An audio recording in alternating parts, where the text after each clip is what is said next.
Hello my dear friends, आज IPC की इस सीरीज़ में हम आगे चलते हैं।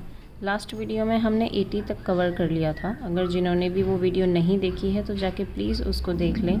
देन आप ये वाली वीडियो देखिए क्योंकि ये आगे का वीडियो है। 81 से स्टार्ट होगा आज।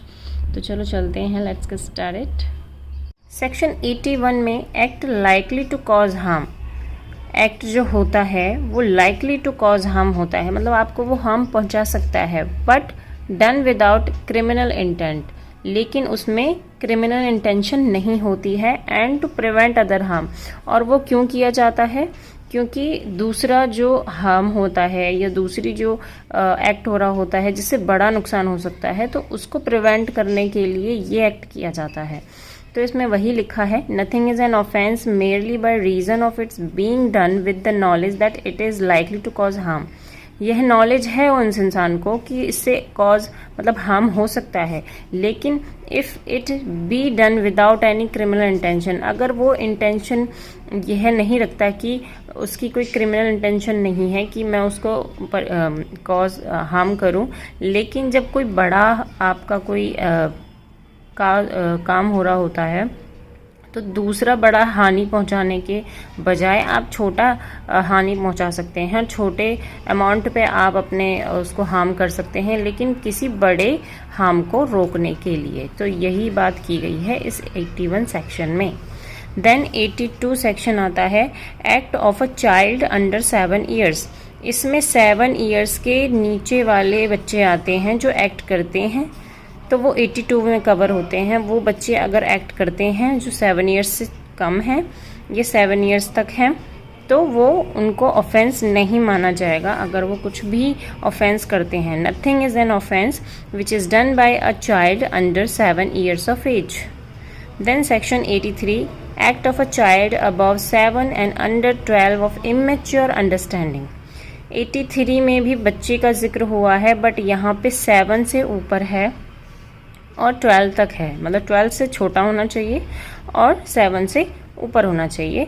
तो इसमें उस बच्चे की मैच्योरिटी देखी जाएगी कि उसने जो एक्ट किया है, क्या उसके बराबर के बच्चे इस तरीके का एक्ट कर सकते हैं और किस मैच्योरिटी पे करते हैं। तो nothing is an offence which is done by a child above 7 years of age and under 12 who has not attained sufficient maturity of understanding to judge of the nature and the consequence of his conduct on that occasion। यहाँ पर यही बात की गई है कि उसकी maturity देखी जाएगी कि उसने जो एक्ट किया है किस नेचर का एक्ट किया है और उसके क्या कॉन्सिक्वेंसेज होंगे। अगर वो जानता था, ये बात था कि इसके क्या कॉन्सिक्वेंसेज होंगे, तो उसकी इमेच्योरिटी के हिसाब से ही उसको पनिश किया जाएगा। पनिश भी नहीं बोल सकते, उनको सुधार गृह में भेजा जाता है जहाँ पे सारे बच्चों को रखा जाता है ताकि उनका जो मेंटल लेवल है उसको थोड़ा ठीक कर सकें। देन 84 में, act of a person of unsound mind. यहाँ पे जो पर्सन है अनसाउंड माइंड है। 84 में, nothing is an offence which is done by a person who at the time of the doing it by reason of unsound of mind. यहाँ पे जब ये व्यक्ति कोई कार्य कर रहा होता है तो इसका रीज़न ये है कि वो अनसाउंड माइंड है। अगर वो काम करते टाइम अनसाउंड है तो यही समझा जाएगा कि उसका जो माइंड है वो इनकैपेबल है या समझने के योग्य नहीं है कि वो क्या एक्ट कर रहा है। देन आगे यही लिखा है, is incapable of knowing the nature of the act or that he is doing what is either wrong or contrary to law. मतलब उसको नहीं पता कि क्या गलत है और क्या लॉ के अगेंस्ट में है, उसको नेचर नहीं पता। देन यहाँ पे इसके थोड़ा एक्सप्लेनेशन दी जाती है, हु कैन क्लेम बेनिफिट, उसके बारे में है। Then section 85, act of a person incapable of judgement by reason of intoxication caused against his will.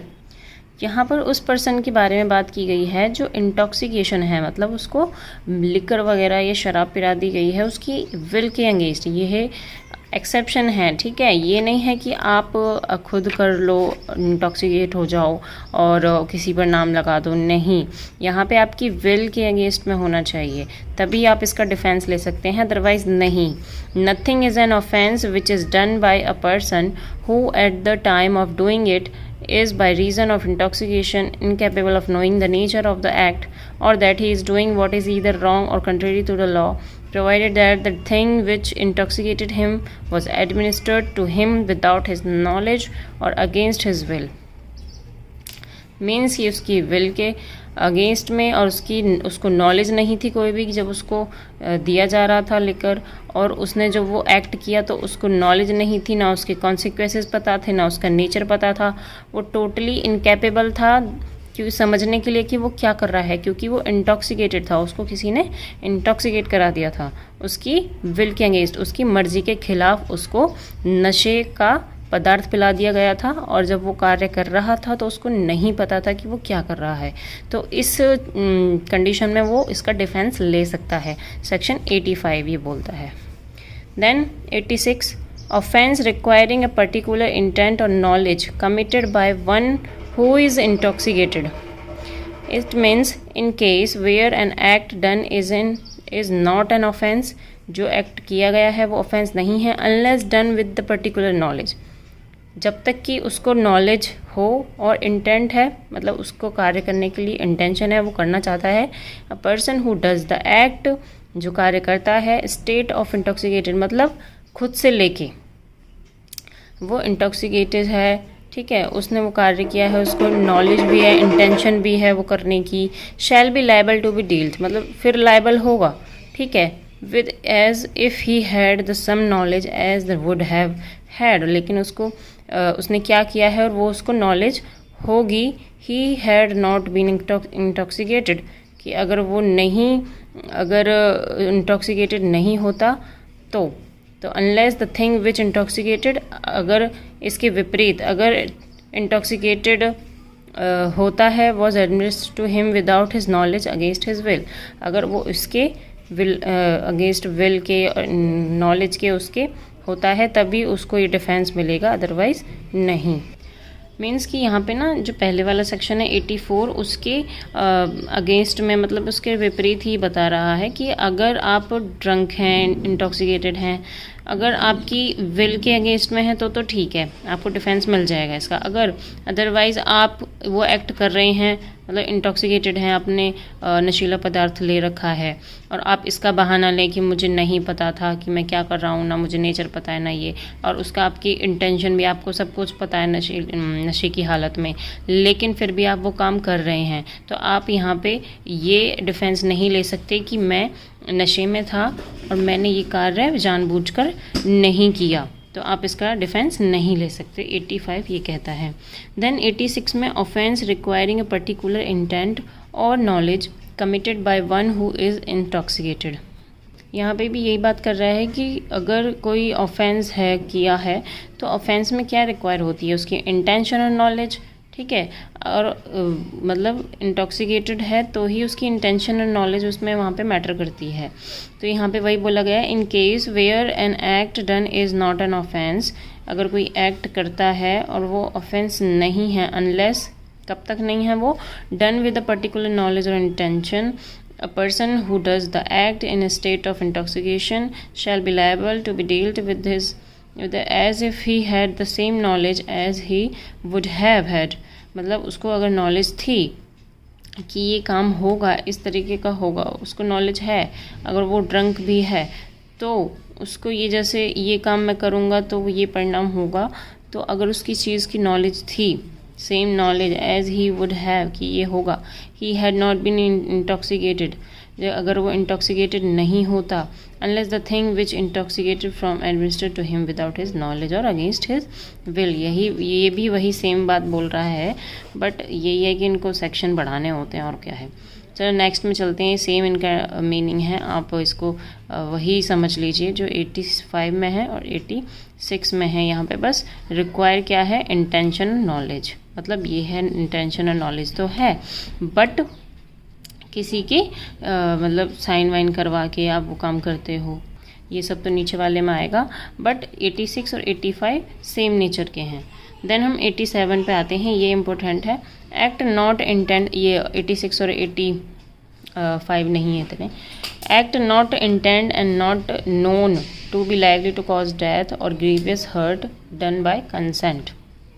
Basically ये डॉक्टर्स के लिए आता है, तो आप यहाँ पे इसको मार्क कर लें, डॉक्टर्स का, क्योंकि वो कंसेंट आपकी ले लेते हैं, पहले साइन वाइन करा लेते हैं कोई भी ऑपरेशन करने से पहले, और उसके बाद ही वो ये चीज़ करते हैं, वो फॉर्म फिल कराते हैं ना ऑपरेशन से पहले कि आप ये फॉर्म फिल कर दीजिए, सारी रिक्वायरमेंट फिल कर दीजिए, तभी हम आपका आगे प्रोसीजर जो है आगे ले पाएंगे। तो वही ये चीज़ होती है वो कि लॉ में क्या डिफ़ाइन है। अगर आपकी इंटेंशन है, ठीक है, लाइकली टू कॉज डेथ है, मतलब डेथ भी हो सकती है उस चीज़ से, और ग्रीवियस हर्ट और मतलब आपकी कंसेंट से भी हो रहा है, तो ये सारी चीज़ें हो सकती हैं, मतलब श्योर नहीं है, बट हाँ उसकी इंटेंशन है, ठीक है। ग्रीवियस हर्ट, अब भाई जब हर्ट नहीं करेंगे थोड़ा भी और ग्रीवियस हर्ट नहीं करेंगे तो तब तक कैसे पता चलेगा कि कैसे ऑपरेशन हो रहा है, कैसे नहीं हो पाएगा ना ऐसे तो ऑपरेशन। तो वही चीज़ इसमें डिफाइन है कि आपकी कंसेंट के साथ ग्रीवियस हर्ट और डेथ तक की उसमें कंसेंट होती है। तो nothing which is not intent to cause death, मतलब वो ऑफेंस नहीं है जो भी ऐसे किए जाते हैं जो आपके कंसेंट में हो और लाइकली टू कॉज डेथ हो और ग्रीवियस हर्ट हो, तो उसमें कंसेंट होती है आपकी अबव द 18 ईयर्स। वही बता रखा है कि जो 18 अबव हैं वो तो दे सकते हैं, लेकिन जो नीचे वाले हैं उनके गार्जियन, जो बायोलॉजिकल गार्जियन हैं या जो भी हैं, वो आपकी कंसेंट दे सकते हैं। ओके, यहाँ पे ये डॉक्टर्स के ऊपर आप एग्जाम्पल ले सकते हैं, उससे ये इजीली समझ में आ जाएगा। देन हमारा 88 सेक्शन है, act not intended to cause death. यहाँ पे इंटेंशन नहीं है डेथ करने की, done by consent in good faith, लेकिन उसने गुड फेथ में की है फॉर पर्सनस बेनिफिट, जहाँ पे और व्यक्ति और जो लोग हैं उनके बेनिफिट के लिए।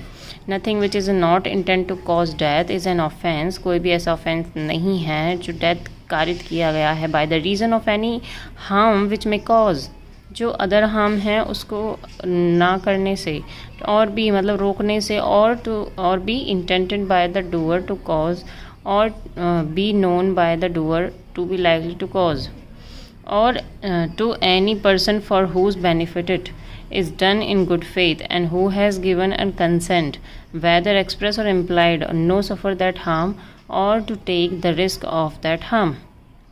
मतलब किसी अदर पर्सन की कंसेंट से आप वो जानते हैं, ठीक है, कर रहे हैं जो एक्ट, बट वो एक्ट गुड फेथ में है, आपका क्रिमिनल इंटेंशन मैटर करती है हमेशा ऑफेंस में। ये बात याद रखना कि अगर आपने गुड फेथ में या आपकी क्रिमिनल इंटेंशन नहीं है, आपने किसी के बेनिफिट के लिए कोई कार्य किया है, तो वो कारित किया गया कार्य ऑफेंस नहीं होगा। ये लॉ बोलती है अगर आपने गुड फेथ में किया है, आपने क्रिमिनल इंटेंशन के बिना किया है, तो वो आपका ऑफेंस नहीं माना जाता। तो वही बात ये जनरल एक्सेप्शंस बताते हैं कि आपने जो जो कार्य किए हैं, किसी के भले के लिए किए हैं या किसी के फेवर में किए हैं, या आपने छोटा हार्म किया है बड़े हार्म को रोकने के लिए, तो वो सब आपके जनरल एक्सेप्शन में आते हैं। तो यहाँ पे भी वही बात की गई है कि गुड फेथ में किया गया कार्य ऑफेंस नहीं है, ठीक है। Then 89, act done in good faith for benefit of child or insane person by consent of guardian। यहाँ पे भी वही बात बताई है जो मैं आप बोल रही हूँ आपको, कि गुड फेथ में किसी की चाइल्ड के, ठीक है, किसी चाइल्ड के गुड फेथ में या फिर इंसेन पर्सन के गुड फेथ में। अब चाइल्ड का है तो उसकी कंसेंट के जो फादर व मदर हैं या फिर और कोई हैं लीगल गार्जियन हैं, तो उनसे कंसेंट लेकर आपने वो एक्ट किया है और गुड फेथ में किया है, उनके बेनिफिट्स के लिए किया है, तो वो ऑफेंस नहीं माना जाएगा। इसके प्रोविज़ो हैं फर्स्ट, सेकंड, थर्ड, फोर्थ, तो ये हम कल पढ़ेंगे, ठीक है। फिर नहीं तो ज़्यादा लंबी हो जाती है वीडियोस, तो लेंथी वीडियोस पढ़ने में थोड़ा बोरिंग लगता है, इसलिए इतना ही छोटी छोटी वीडियो बनाती हूँ मैं, ताकि छोटे छोटे टॉपिक्स कवर होते रहें और आपका इंटरेस्ट भी बना रहे। तो आज के लिए इतना ही। Thank you so much guys, please subscribe my channel and hit the like button, and please share also with your friends. Thanks for watching. Bye bye.